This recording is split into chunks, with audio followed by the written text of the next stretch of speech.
What happened to you? When did you give up on you?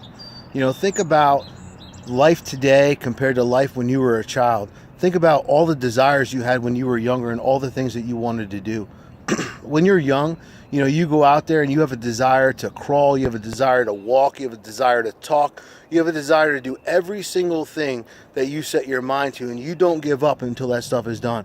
Then what happens is you go throughout life. Think about when you were a child. Think about what your favorite car was. Maybe a girl wanted a pink Corvette or a pink Mustang. Every boy wanted a monster truck or a Lamborghini.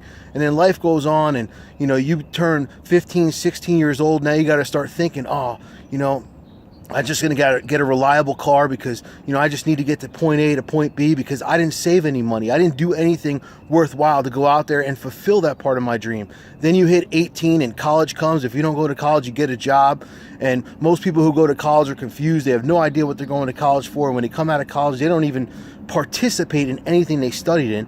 And then on the second half of that, when you look at the things that you do as far as getting a job or whatever it is, you just want to make enough money to pay for your car payment. You want to live at home as long as you can. You want to do the things that allow you to just flow in life. And then what happens is you grow up, you have children, and when you have children, you're that child's biggest cheerleader. You do things for that kid.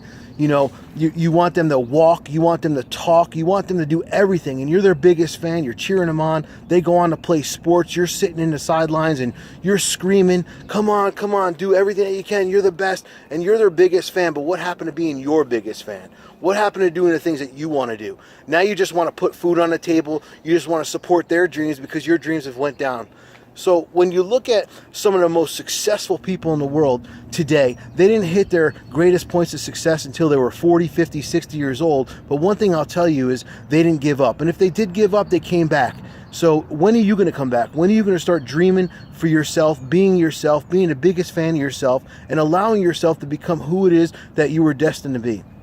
Because at the end of the day, it doesn't matter how much of a cheerleader you are to your child. How much of an influence are you? What are you showing them? What are you showing them that not give up, to not go out there and be the best version of themselves will be the best thing that you can ever teach your kid.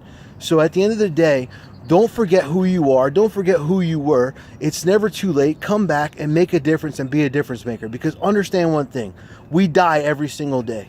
Very few people live. Do you want to live or do you just want to die? Do you want to live a life that you created when you were younger or you created today knowing that you made a difference? That's a question you need to ask yourself.